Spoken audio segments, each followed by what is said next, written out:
एक लघु नाटिका के द्वारा प्रयास किया जा रहा है कि हमारे 23वें तीर्थंकर के पार्श्वनाथ स्वामी के ऊपर कितने उपसर्ग हुए और उन सब उपसर्ग को उन्होंने कैसे कैसे सहन किया। इस प्रस्तुति को देखने के लिए हम निवेदन करते हैं, कृपया आप रुकें और इस प्रस्तुति को देखें। इच्छा भी भारत है, इच्छा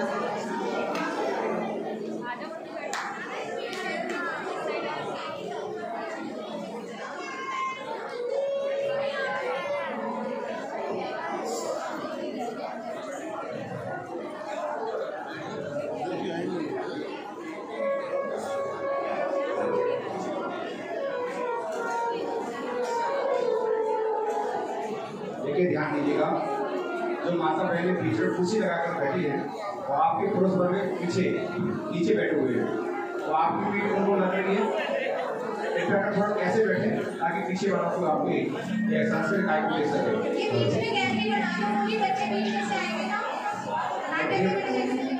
जो चौकी पर बैठे हुए हैं और कुर्सी बैठे हुए हैं थोड़ा साइड में है, जो कुर्सी में बैठे हुए हैं और बैठे में बैठे हुए हैं उनसे विशेष आग्रह है कि थोड़ा साइड बैठे। आइए चरण।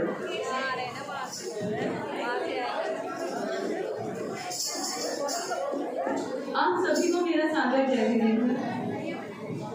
जैसे कि हम सभी को ज्ञात है कि पार्श्वनाथ भगवान हमारे 23वें तीर्थंकर हैं और वे ऐसे तीर्थंकर हैं जिनके ऊपर सबसे अधिक उपसर्ग हुआ है।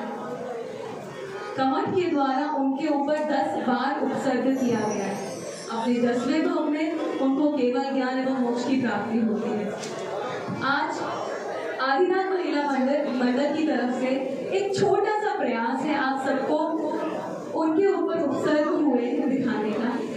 कृपया आप देखिए, अगर हमसे कोई गलती हो जाए तो सॉरी, क्षमा कीजिएगा।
बोधनपुर में महाराज अरविंद ने विष्णुभूति नामक मंत्री के जिन्हें दीक्षा लेते ही उनके दोनों पुत्रों कमठ और मरुभूति को परंपरागत मंत्री पद पर नियुक्त कर दिया।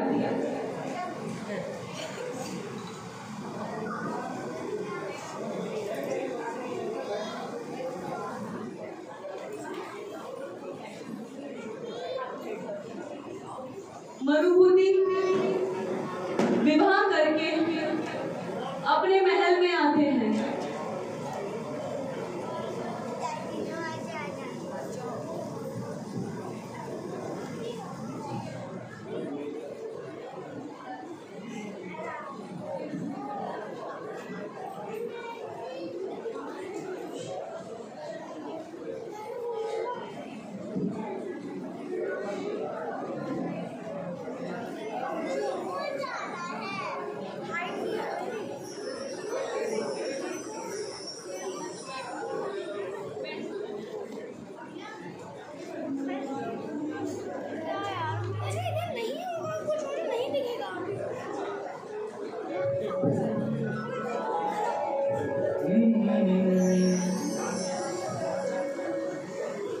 बंधन द्वार बने हैं तोरण द्वार सजी है बरैया।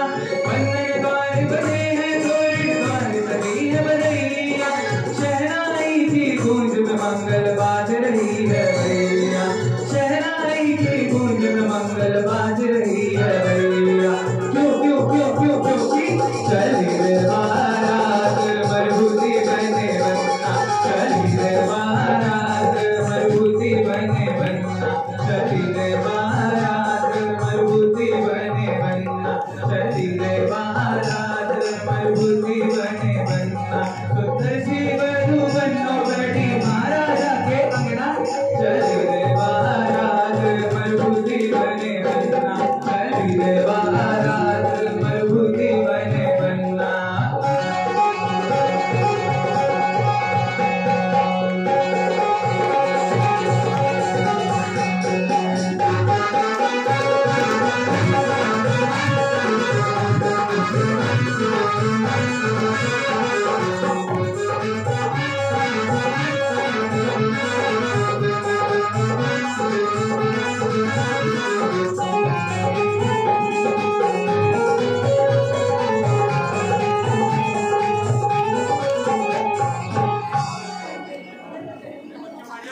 भैया भैया भैया रमण भैया देखो मैं दुल्हनिया ले आया। भैया देखो मैं आ गया। ओ भैया देखो मैं आ गया। देखो कमट भैया भैया कहाँ हो? देखो मैं दुल्हनिया को ले आया। मरुभूति मेरा भाई। अरे वाह, पत्नी तुम्हारी पत्नी को देखते हुए तो ऐसा लगता है जैसे चांद का टुकड़ा ले आए हो। भैया ये तो चहुँ दिशाओं में पिताजी और आपकी ख्याति का प्रताप है जो इतनी दूर दूर से रिश्ते आए हैं जो आपने ही स्वीकार किए। ये चांद का टुकड़ा मैंने नहीं आपने ही ढूंढा है। मेरा भाई भी तो चांद से कम नहीं है। अगर मेरा भाई चांद है तो दुल्हनिया भी चांद जैसी ही होनी चाहिए। अगर किसी प्रकार की जिज्ञासा मन में हो तो मुझे निसंकोच कहना, क्योंकि यहाँ का राजा जो अरविंद है ना, वो भी कमठ के इशारों पर चलता है। राजा चाहे जो हो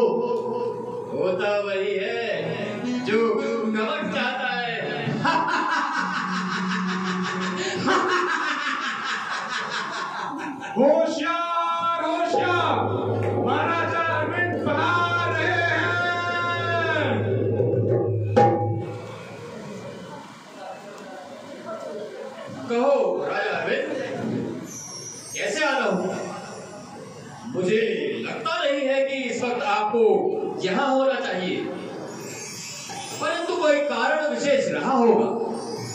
हाँ, कारण विशेष है, तो इसलिए मैं यहाँ आया हूँ। कारण ये भी है कि मरुभूति की जो बात है उसका लोहा सभी मांगे हैं। उनकी वजह से ही राज्य में सुख शांति है और आज मरुभूति का विवाह भी हुआ है।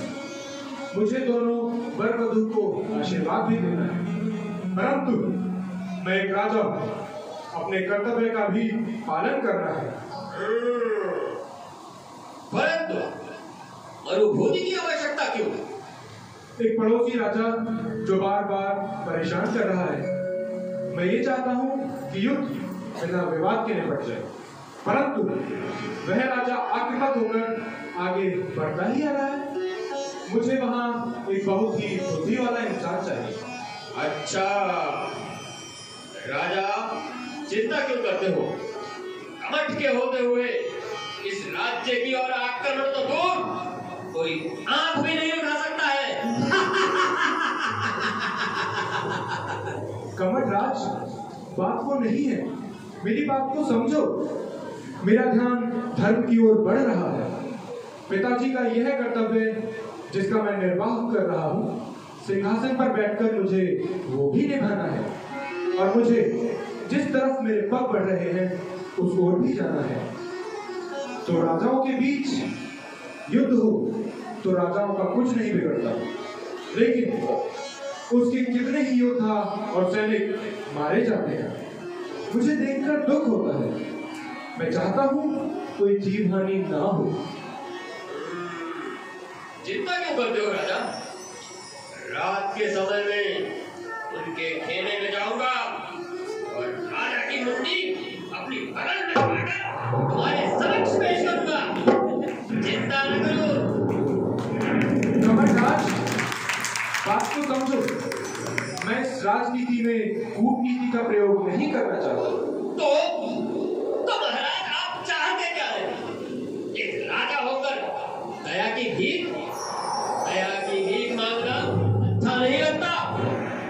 राजा अगर राजा की तरह खड़ा न हो सके, राजा अगर सीधा चौड़ा करके कुछ न कह सके, तो उसे राजा होने का भी अधिकार नहीं है। अगर यही दया के भाव आपके मन में जागते हैं, तो ये सिंहासन छोड़कर साधु क्यों नहीं बन जाते?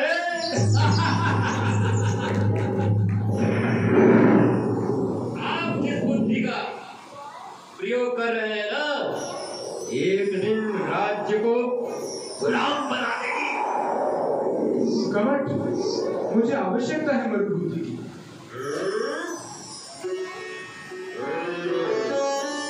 ठीक है, मेरा भाई जाएगा, अवश्य जाएगा, चिंता ना करो। हम दोनों भाइयों ने यही शिक्षा पाई है, जब एक देश को बचाना हो तो एक गांव को कुर्बान करना पड़े तो कर देना चाहिए। मेरा भाई अवश्य जाएगा।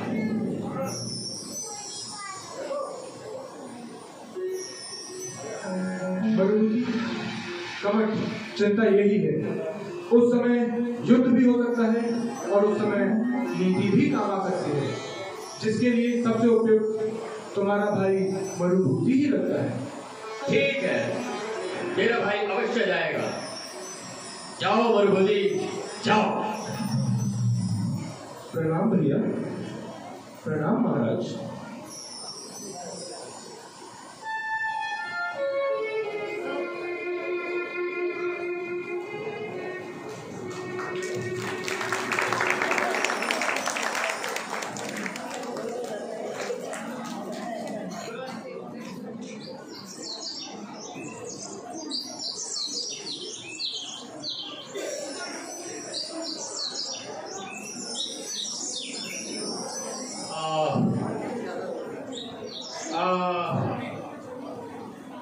रूप सुंदरी, मैं उसके बिना जीवित नहीं रह सकता। जब से उसे देखा है, रूप सुंदरी।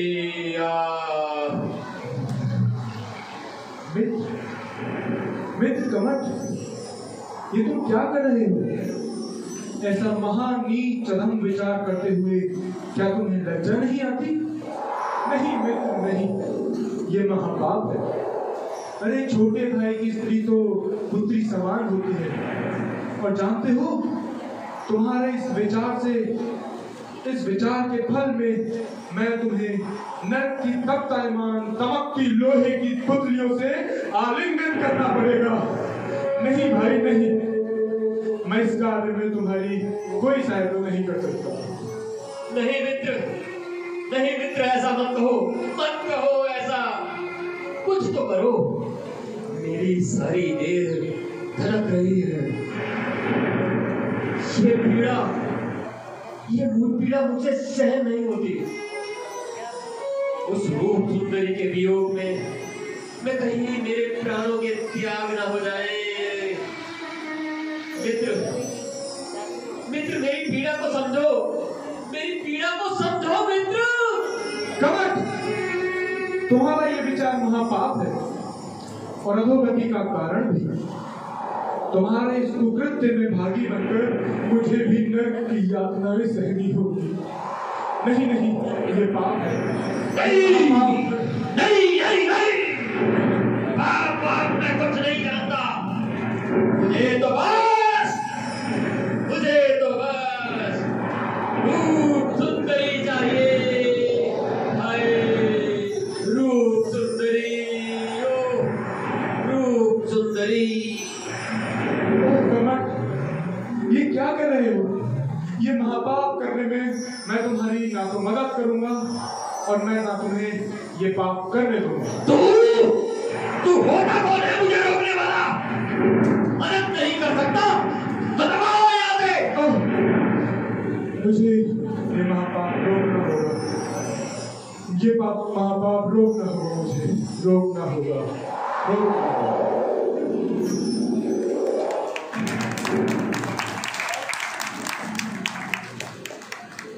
फिर कमट का मित्र राजा अरविंद के पास जाता है और उन्हें सारी बातें बताता है।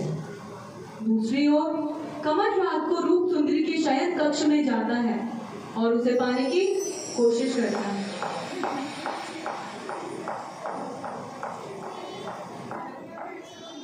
कौन है वहाँ? कौन छुपा है? सामने आओ, मैं बोलती हूँ सामने आओ, अन्यथा मैं अपने जेठ जी को आवाज लगाऊंगी।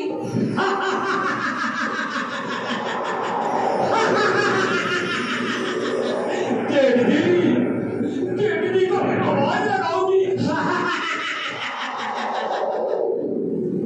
जेठ जी, आप इस समय? जेठ जी, रात बहुत हो चुकी है, आप अपने शयन कक्ष में जाइए। इस समय मेरे शयन कक्ष में आपका आना उचित नहीं है। सुनो, अगर तुम मेरी बनकर रह सकती हो तो ही इन महलों में रह सकती हो, अन्यथा तुम्हें दासी बना दूंगा। दासी। ये पाप है और ये पाप आपको ले डूबेगा।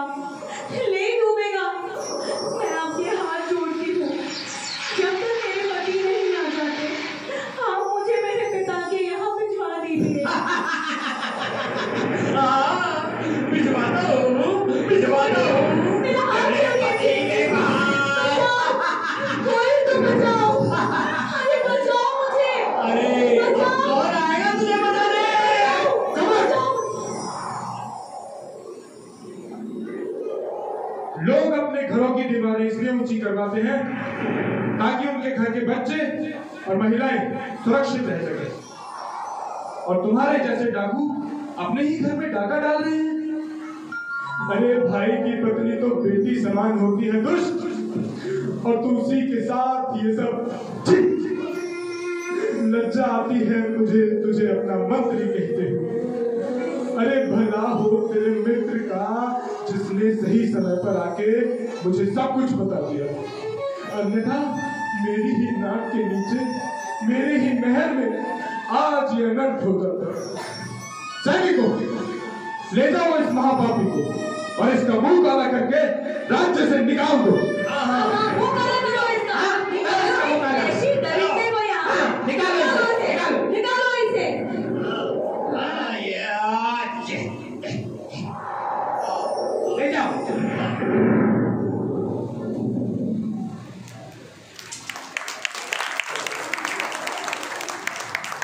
बेटी, मैं हाथ जोड़कर माफी मांगता हूँ। अगर ये विपत्ति राज्य पर नहीं आती तो जो कुकृत्य तुम्हारे साथ हुआ वो कभी ना हुआ होता। मैं किस पथ की ओर जाऊं मुझे तो ये भी नहीं पता। मैं आपसे निवेदन करती हूँ, मुझे मेरे पिताजी के यहाँ भिजवा दीजिए महाराज। नहीं बेटी नहीं, कितने अरमानों से तुम्हारे पिता ने डोली को विदा किया। यदि अपने पति के बगैर तुम अपने राज्य में जाओगी तो तुम्हारे पिता क्या सोचेंगे? जब तक तुम मेरी पत्नी बनकर मेरे राज्य में रहो, जब तक तुम मेरी बेटी बनकर मेरे राज्य में रहो।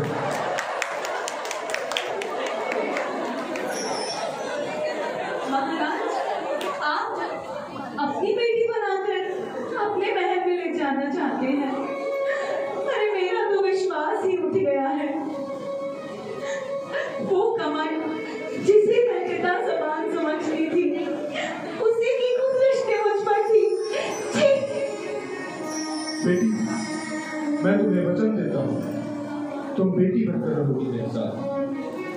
उस दंड से अपमानित होकर कमठ एक तापस आश्रम में जाकर तपश्चरण करने लगा। इधर मरुभूति अपने भाई के वियोग में दुखी होकर उसे मनाकर जंगल से वापस लाने के लिए आश्रम जाता है ताकि मरुभूति अपने भाई को वापस ला सके। कमठ जो कि एक तापस के रूप में आश्रम में जाकर तपश्चरण में लगा है, उसे मालूम था कि वो शहर में अपमानित हो चुका है। अब वो तापस के लिए जंगल में है और भाई मरुभूति उसे मनाने के लिए जाते हैं।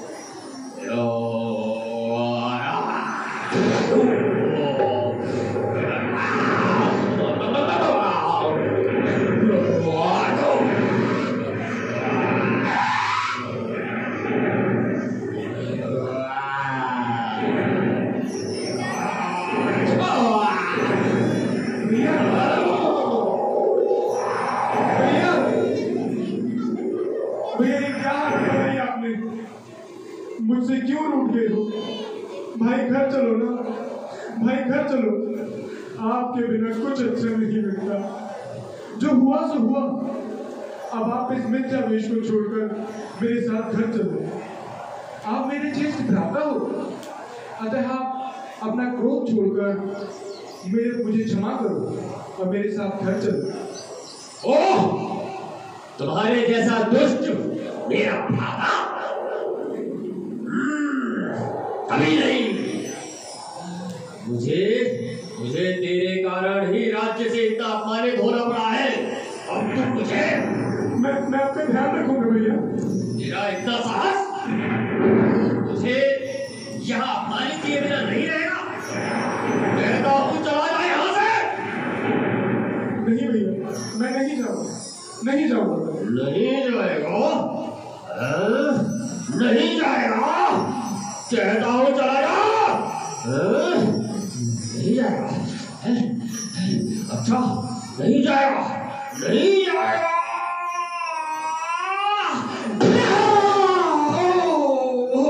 भैया, ये क्या किया आपने? आप मुझे समझ नहीं पाए। मैं आपको क्षमा करता हूँ, आप भी मुझे क्षमा करें।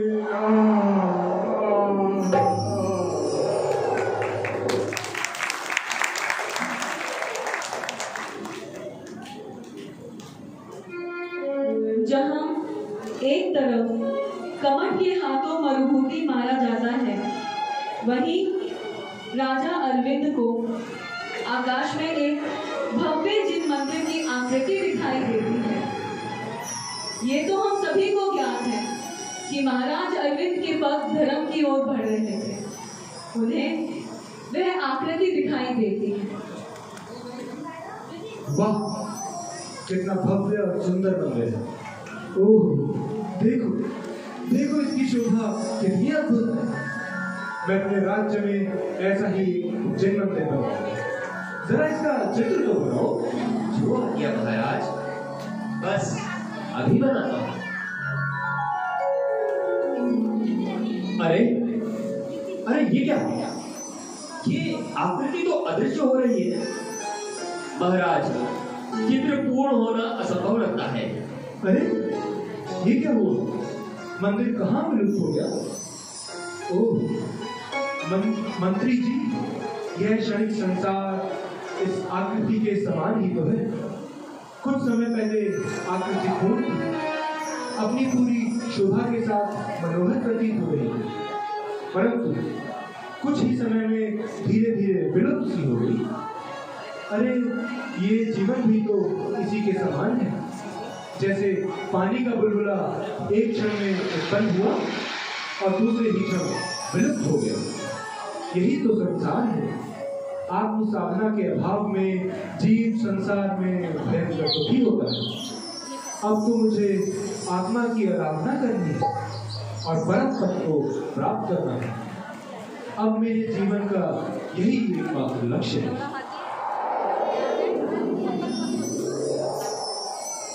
वैरागी हो गए अरविंद कुमार, वैरागी हो गए अरविंद कुमार, वैरागी हो गए अरविंद कुमार। छोड़ दिए ये माया नगरी,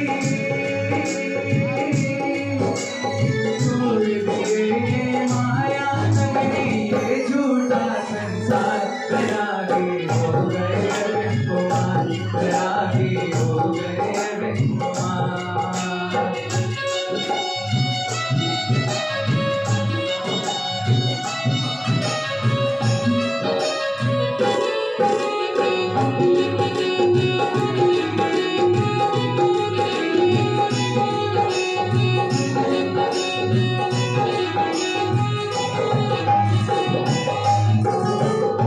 कथा है पाश प्रभु की, तुम्हें जो आज सुनाऊं, हुआ वैराग कैसे तुम्हें मैं आज बताऊं। कथा है पाश प्रभु की, तुम्हें जो आज सुनाऊं, हुआ वैराग कैसे तुम्हें मैं आज बताऊं। हो गए अरविंद कुमार, वैरागी हो गए अरविंद कुमार, वैरागी हो गए अरविंद कुमार, वैरागी हो गए अरविंद कुमार।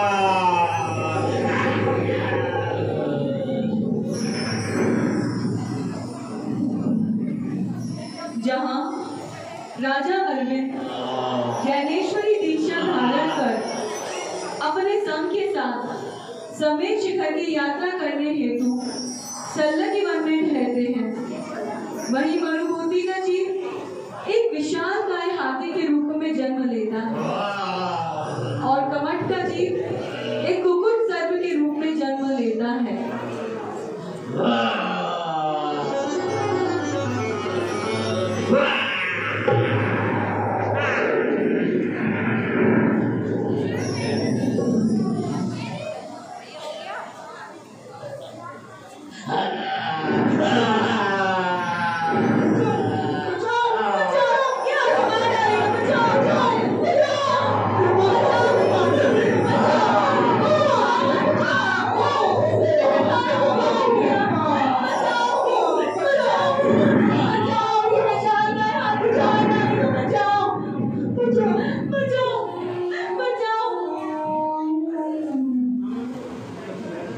हे गजराज,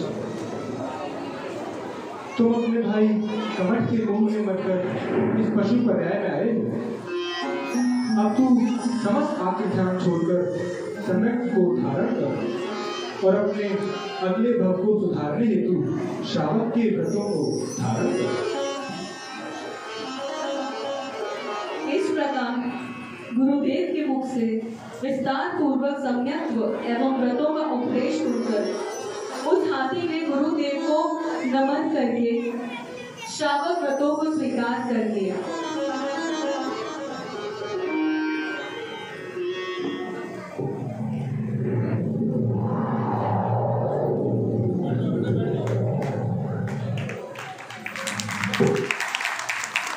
एक दिन वह हाथी पानी पीने हेतु वेगवती नदी के तट पर गया। अब प्यास सहन नहीं हो रही।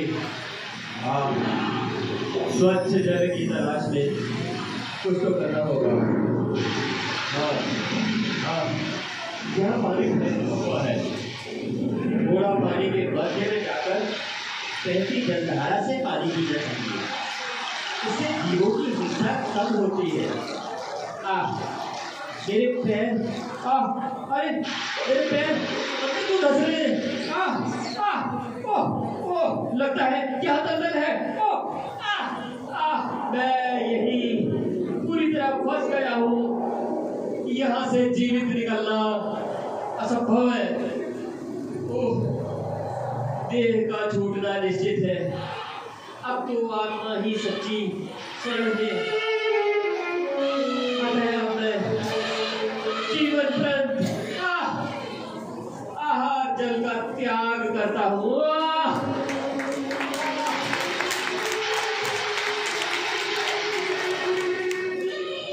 कुछ ही देर में एक कुकुर जाति के सांप ने कमठ का जीव जो मरकर सांप हो गया था, पूर्व जन्म के गैर संस्कार वश उन्हें पहचानता है।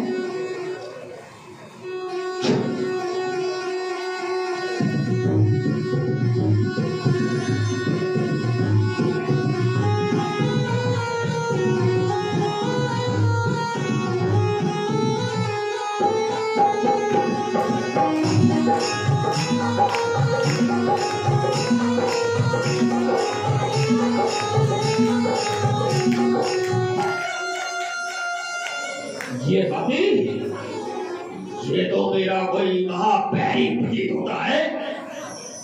तभी तो इसे देखकर मेरे परिणाम और अधिक क्रूर हो रहे हैं। और मेरा बैरी, तेरा बैरी मुझसे कैसे बच सकता है? अभी मेरा जहरीला दंश इसके विशाल शरीर में इसके विशाल शरीर में प्राणों को मुक्त कर देगा।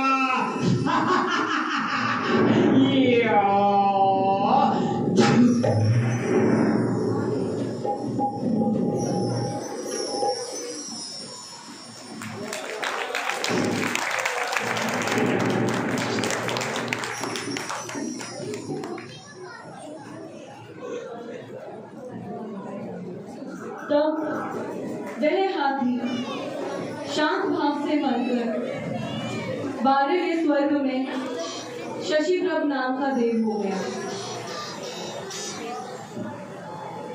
16 सागर तक वह देव असीम सुखों को भोगता रहा। वहीं जिस कुकुर सर्प ने हाथी को डसा था, उसने अपनी आयु पूर्ण कर अधोलोक में 5वें नरक में जन्म ले लिया। वहां 17 सागर तक असीम दुखों का अनुभव करता है। पुनः शशिप्रभ देव को पुण्य के प्रभाव से स्वर्ग की आयु बिताकर अग्निवेग मनुष्य हो गया एवं बेचारा नार की कमठ सर्प का जीव मरकर अजगर सर्प की योनि में आ गया। अग्निवेग ने एक दिन समाधिगुप्त मुनिराज से संबोधन प्राप्त कर जैनेश्वरी दीक्षा ग्रहण कर ली और घोर तपस्चरण करते हुए वे अपनी शुद्ध आत्मा का ध्यान करने लगे। तब वहां एक अजगर सर्प आया और मुनि को देखते ही उसने पूर्व भव के वैर संस्कारों के कारण भयंकर क्रोध से प्रेरित होकर उन्हें निकाल लिया।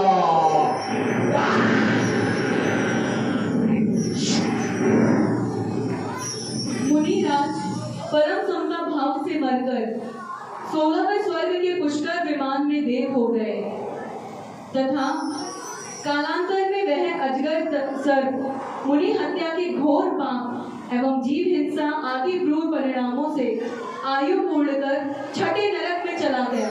वहां 22 सागर तक अनंत दुखों को भोगता रहा, अनंत दुखों को।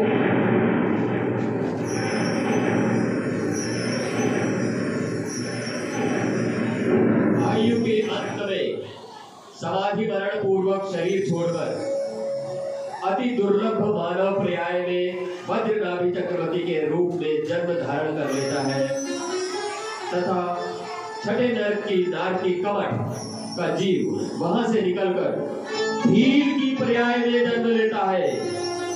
वे मनकानाभि चक्रवर्ती घोर तपस्या करते हुए एक बार वन में ध्यान लीन थे। तब उस कमर के जीव ने जो छठे नरक से निकलकर जंगल में भील बना था उसने मुनि को देखते ही उनके ऊपर बाण चला कर भेदन का खूब उत्सर्ग किया। वर्णिकानाभि मुनिराज ने भील के तीक्ष्ण बाणों का उपसर्ग शांति पूर्वक सहन किया और समाधि पूर्वक मरण करके वे 16वें स्वर्ग से भी ऊपर मध्यम ग्रैवेग में अहमिंद्र बन गए।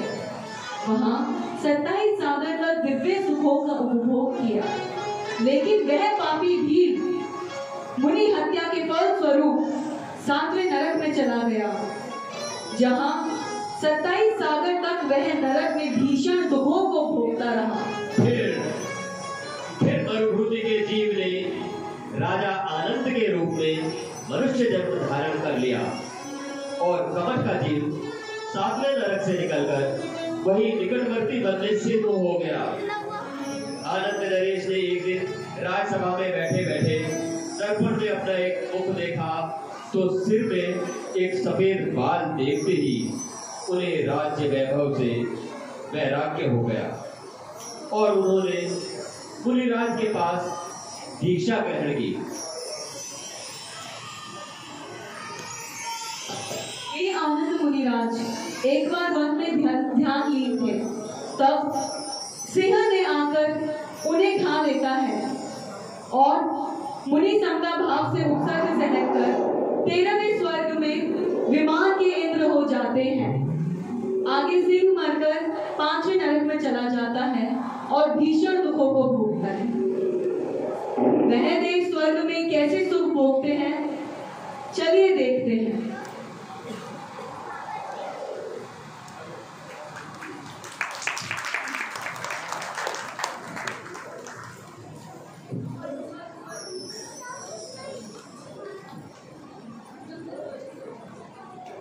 वह कमठ का जीव 16 सागर तक उस नरक में तपता है, कैसे कैसे दुख भोगता है, चलिए देखते हैं।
सुखों का लाभ भोगते हैं।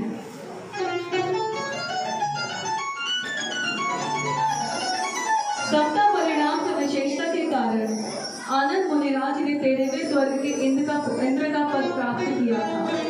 वहां उस इंद्र को दिव्य अवधि ज्ञान से ज्ञात हो जाता है कि पूर्व जन्म में मैंने महामुनि बनकर जो तपस्या की थी उसी के प्रभाव से यहाँ मुझे इंद्र का वैभव प्राप्त हुआ है। अतः वहाँ के वैभव को देखकर वे आनंद चल इंद्रराज धर्म और धर्म के फल में और अधिक श्रद्धा करने लगते हैं। वे इंद्रराज अपने परिवार देवों के साथ कभी नंदीश्वर टीम में पूजन करने जाते हैं, कभी विधेय क्षेत्र में सीमंतर स्वामी आदि तीर्थंकर के समक्ष शरण में दिव्य ध्वनि का पान करते हैं, तो कभी देव देवांगनाओं के साथ मन विनोद करते हैं। कैसे मन विनोद करते हैं, चलिए देखते हैं। देव, इस जगत में उत्तम रत्न कौन सा है? तो सुनोगे, सम्यक दर्शन रत्न जगत में सबसे श्रेष्ठ है। हे देव, जगत में किसकी उपासना करनी चाहिए? इस जगत में एकमात्र पंच परमेश्वरी भगवान की और उनके जैसे अपनी शुद्ध आत्मा की ही उपासना करनी चाहिए। हे देव, कृपा कर ये बताएं कि संसार के जीव दुख क्यों पाते हैं? सुनो भव्य, सुख से भरपूर आत्मा का अनुभव नहीं करते, इसलिए संसार में जीव दुख पाते हैं। इस तरह धर्म की चर्चाओं में वे सब उद्दत रहते थे। इस प्रकार वे सम्यक की आराधना सहित असंख्य वर्षों तक स्वर्गलोक में रहे।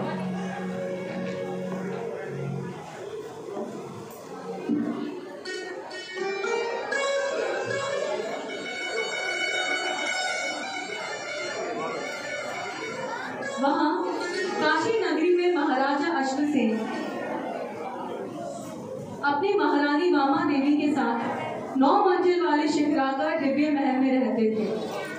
एक दिन उनके आंगन में धन कुबेर ने स्वर्ग से आकर रत्न वृष्टि शुरू कर दी और प्रतिदिन करोड़ों रत्न बरसाने लगे। करोड़ों नहीं, अनगिनत रत्न बरसाने लगे। कुछ दिन बाद एक दिन रात्रि के पिछले पहर में महारानी वामा देवी ने ऐरावत हाथी, बैल, सिंह आदि 16 स्वप्न देखे। पुनः प्रातः अपने पति से यह जानकर अत्यंत प्रसन्न हुई कि उनके पवित्र गर्भ से तीर्थंकर महापुरुष का जन्म होगा।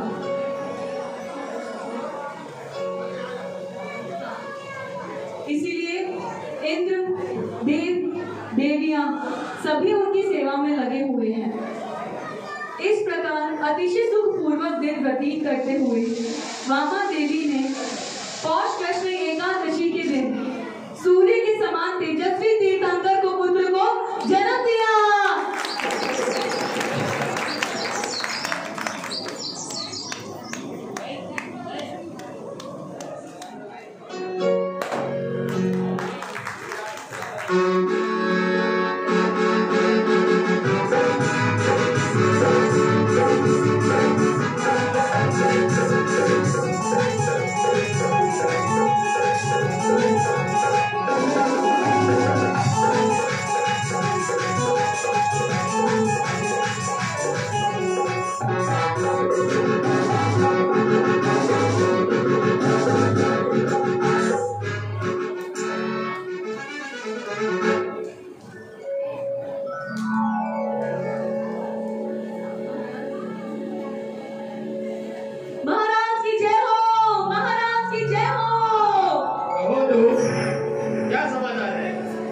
बधाई हो महाराज, बधाई हो।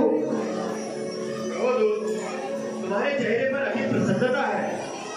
ऐसा कौन सा समाचार है जिसके कारण तुम्हारा अंग अंग से वो उठा है? महाराज, तीनों लोगों को अलौकिक करने वाली, 3 ज्ञान से सुशोभित, परम प्यारे नंद से ओतप्रोत चैतन्य पिंड भरत क्षेत्र के 23वें तीर्थंकर बालक पार्श्व कुमार का जन्म हुआ है महाराज, जन्म हुआ है। बधाई हो, बधाई हो, बधाई हो, बधाई हो।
कुछ वर्षों बाद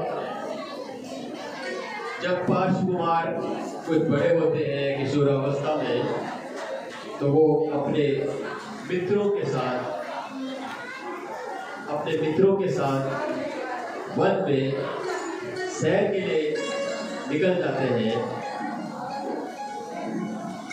पार्श कुमार अपने मित्रों के साथ वन में सैर के लिए निकल जाते हैं। चलो मित्रों, आज हम जंगल की सैर करके आते हैं। हाँ, चलो चलो चलो।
इस काष्ठ को तोड़कर यज्ञ करूंगा। ठहरो, रुक जाओ। इस लकड़ी को मत छेड़ो, इसमें नाग नागिन का जोड़ा है। मैं बहुत ताकत, फिर भी ये मुझे नमस्कार नहीं करता और हवेली की भांति यहाँ खड़ा मुझे उपदेश दे रहा है। ओ तापस बाबा, ये कोई सामान्य बालक नहीं है। तीर्थंकर है, तीर्थंकर। तुमको इनको नमस्कार करना चाहिए। देखो, हम सब भी तो इनको वंदन करते हैं। बोलो पार्श्व कुमार की, बोलो पार्श्व कुमार की।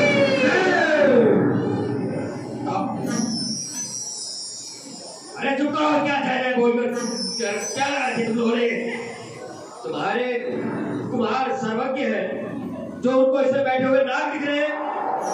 चलो जाओ ऐसे, और मेरे तप पे विघ्न मत डालो।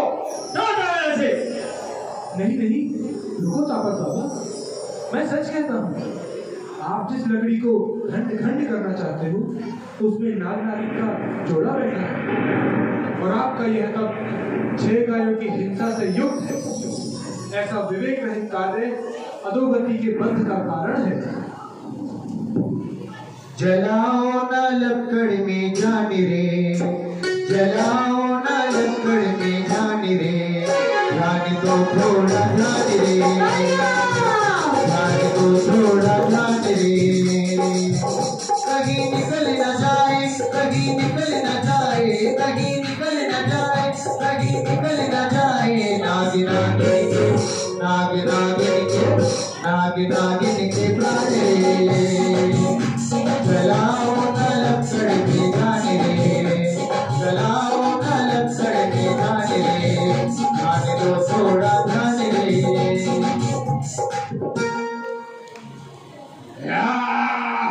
नहीं, ये तो बड़ा उद्दंडी बालक है। अब तो मैं ये काष्ठ जरूर तोड़ूंगा, और इसमें नागों का जोड़ा नहीं निकला तो तुम मेरे शिष्य बन जाना, अन्यथा मैं तुम्हें अपना गुरु मान लूंगा। नहीं, इसमें जीव है, ऐसा मत करो। नहीं बाबा, नहीं। अरे जीवों का अज्ञान तो देखो। जहाँ ऐसी जीव हिंसा हो, वहाँ धर्म रह सकता है भला? पार्श्वनाथ भगवान से कह रहे हैं, जानते नहीं हमारी शक्तियों को तुम, बड़े ज्ञानी ध्यानी पहुँच साधु है हम। जानते नहीं हमारी शक्तियों को तुम, बड़े ज्ञानी ध्यानी पहुँच साधु। परमात्मा प्रभु क्या बोल रहे हैं? अरे मूर्ति धुनी जो तू रमा रहा, इसमें नागों का जोड़ा जला जा रहा। अरे मूर्ति धुनी जो तू रमा रहा, इसमें नागों का जोड़ा जला जा रहा। कहीं निकल न जाए, कहीं निकल न जाए, कहीं निकल न जाए, कहीं निकल न जाए। नागिन के, नागिन के, नागिन के प्राण रे।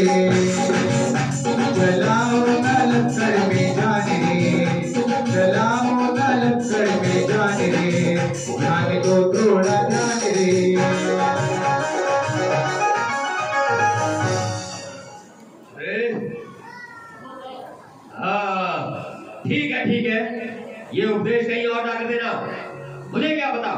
मैं 700 तपस्वी गुरु हूँ, मैं महागुरु हूँ, महागुरु।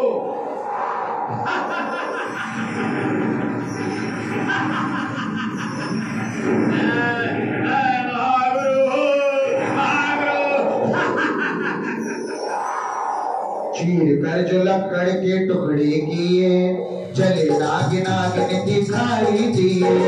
चीर कर जो लकड़ी के टुकड़े किए, जले नाग नागिन दिखाई दिए। पाश की आंखों से आंसू आने लगे, ओ महामंत्र का सुनाने लगे। पाश की आंखों से आंसू आने लगे, ओ महामंत्र का गाने लगे। उन्होंने सज दिए,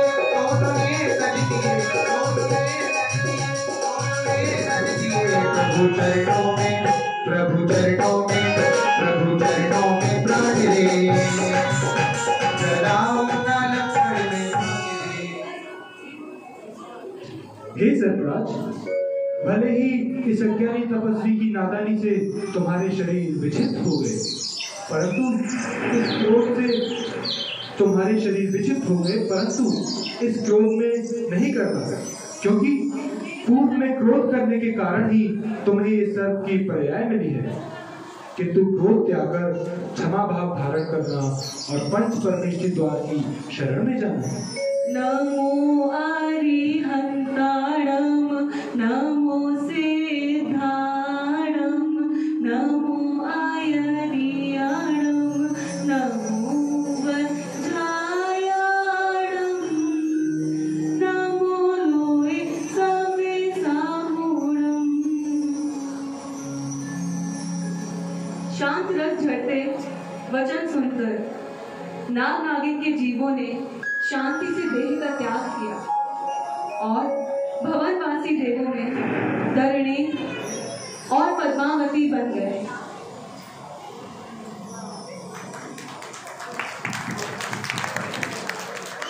कुछ वर्षों बाद पार्थ कुमार बड़े हो जाते हैं और उनके माता पिता जो उनके लिए काफी चिंतित थे, उनके लालन पोषण, उनकी पढ़ाई और उनके किशोरावस्था में जो उनका बहुत साथ दे रहे थे, बड़े होने पर माता पिता को उनके विवाह की चिंता सताने लगी और पार्थ कुमार माता पिता के पास आते हैं। पार्थ कुमार अपने माता पिता चरण स्पर्श माताश्री, आप क्यों चिंतित हैं? मुझे बताएं, मैं अभी आपकी चिंता दूर किए देता हूँ। और भला मेरे होते हुए आपको चिंता करने की क्या आवश्यकता? बेटा, बात ऐसी है कि अब तुम युवा, गुणवान, अनेक विधियों में निपुण हो चुके हो। मैं चाहती थी अब तुम्हारा विवाह किसी प्रसिद्ध राजा की सुंदर, गुणवान व धार्मिक कन्या से हो। विवाह? वो भी मेरा? नहीं माताश्री, विवाह के बारे में तो मैं सोच भी नहीं सकता। और फिर बेटा पाश, बेटा पाश, हम जानते हैं कि तुम्हारा अवतार वैराग्य हेतु हुआ है, तुम तीर्थंकर होने वाले हो। सुनो बेटा पाश, तुम्हारे जैसे पुत्र को जन्म देकर मेरी स्त्री पर्याय सफल हो गई है। मैं अपनी कोख को धन्य मानती हूँ। परंतु एक बात बताओ, पूर्व काल में ऋषभ आदि तीर्थंकरों ने भी तो विवाह करके जिस प्रकार अपने माता पिता की इच्छा पूर्ण की थी, उसी प्रकार बेटा तुम भी हमारी इच्छा पूर्ण करो। हे माता, ऋषभ देव जी की बात और थी। मैं प्रत्येक विषय में उनके बराबर नहीं हूँ और उनकी आयु तो बड़ी लंबी थी। मेरी आयु मात्र 100 वर्ष की है। मुझे तो अल्प काल में ही आत्म साधना पूर्ण करनी है। हे माता, इसलिए मुझे सांसारिक बंधनों में पड़ना उचित नहीं लगता। बेटा, हम जानते हैं बेटा, तुम्हारा यह अंतिम भाव तीर्थंकर बनने के लिए ही तो हुआ है। सांसारिक बंधनों से तुम्हारा क्या वास्ता?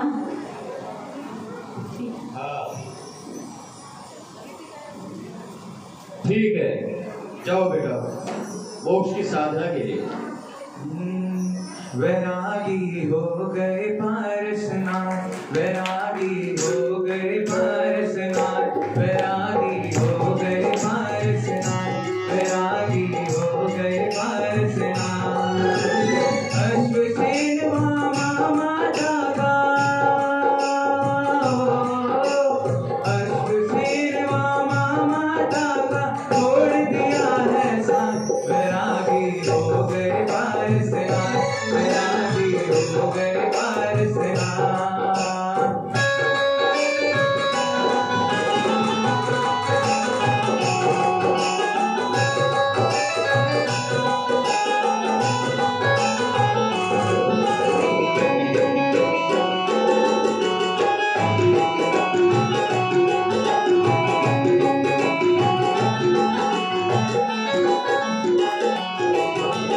माँ के प्यारे पिता के राजद्वारे छोड़ के राजमहल वो कैसे मन गमन पधारे। महात्मा माँ के प्यारे पिता के राजद्वारे छोड़ के राजमहल वो कैसे मन गमन पधारे। सब कर्मों का जय करने आ गए हैं बिस्के नाथ। वैरागी हो गए पारसनाथ, वैरागी हो गए पारसनाथ, वैरागी हो गए पारसनाथ।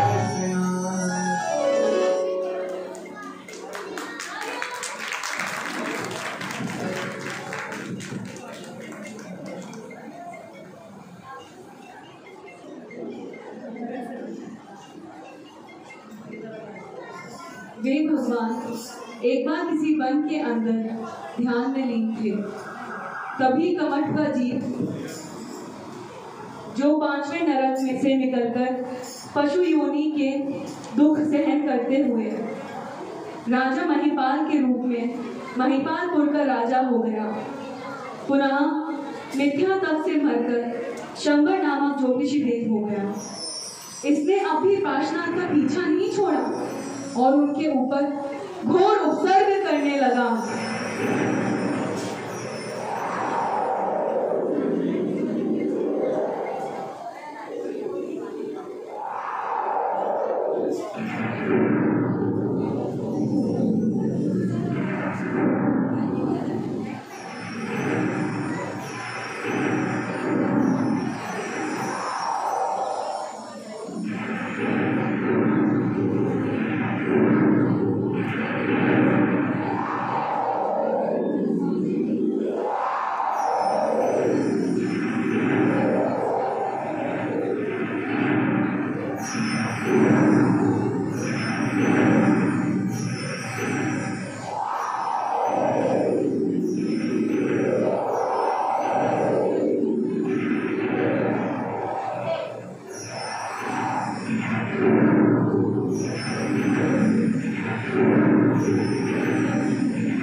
प्रसिद्धि प्राप्त हुई। जहाँ पार्श्वनाथ भगवान का प्रथम समवचरण अधर आकाश में निर्मित हो, और यहीं से पार्श्वनाथ भगवान को मोक्ष की प्राप्ति हुई और उन्हें केवल ज्ञान का प्राप्त हुआ।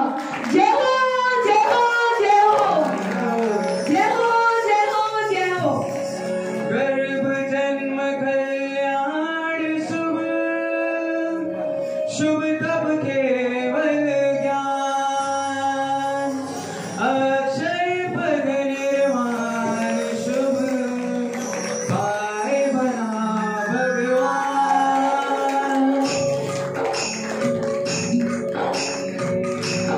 तेरे पास हुई कल्याण प्रभु, तेरे पास हुई कल्याण प्रभु, एक बार मेरा कल्याण कर दे।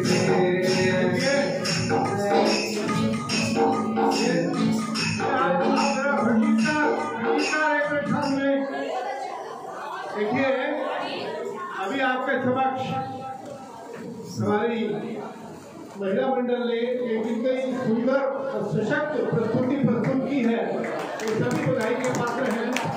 मातृशक्ति में कितनी शक्ति है, जिन्होंने तीर्थंकर को भी जन्म दिया, उन्होंने वही वस्तु स्थिति प्रस्तुत करके हमारी जैन समाज को एक ऐसा धर्म का उपदेश दिया, ताकि और सभी लोग यहाँ मन लगा कर इन्होंने देखा।